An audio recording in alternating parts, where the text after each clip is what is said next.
अच्छा दोस्तों, आज मैं बड़े इम्पोर्टेंट टॉपिक पर आप लोगों के साथ डिस्कशन करूंगा।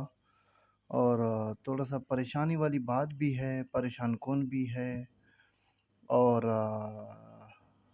महरूमी वाला एहसास भी दिलाना चाहूँगा कि कुछ अर्सा पहले, 3-4 साल पहले, जब से एआई आया है।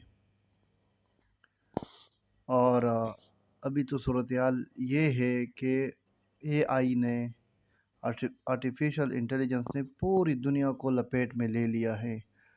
और हर तरह के कामों में इन्वॉल्व हो गया है, हर तरह की प्रोडक्शन में इन्वॉल्व हो गया है, हर तरह के सर्विसेज में इन्वॉल्व हो गया है, हर तरह के एक्टिविटीज़ में, रूटीन के एक्टिविटीज़ में आर्टिफ़िशियल इंटेलिजेंस इन्वॉल्व हो गया है।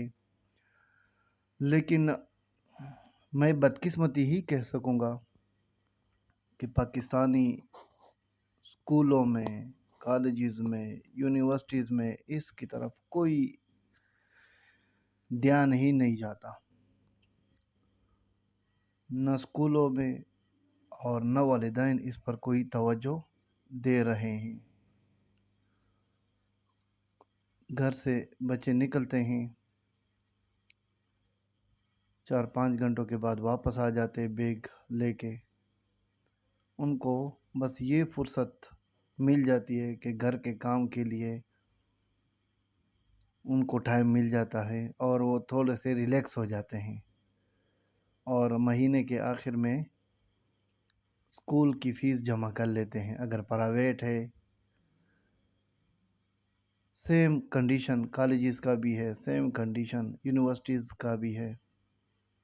और एआई का इस्तेमाल न होने के बराबर है।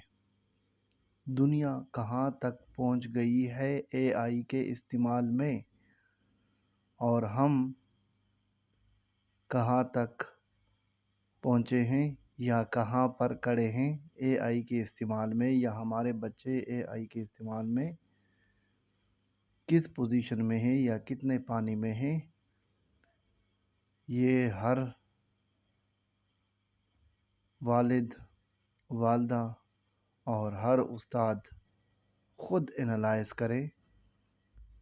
ये बड़ी परेशानी वाली बात है और महरूमी वाली बात है कि हम अलिफ से लेकर ये तक, अलिफ ज़बर आ, बे ज़बर बा, अलब से एप्पल, बे से बकरी, हम ए पढ़ाने के चक्करों में हैं और अपना भी टाइम ज़ाया कर रहे हैं और अपने बच्चों का भी टाइम ज़ाया कर रहे हैं।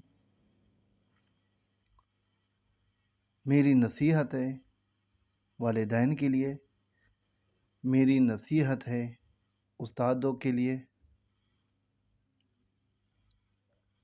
खुदारा अपना टाइम और अपने बच्चों का टाइम बिल्कुल ज़ाया ना करें।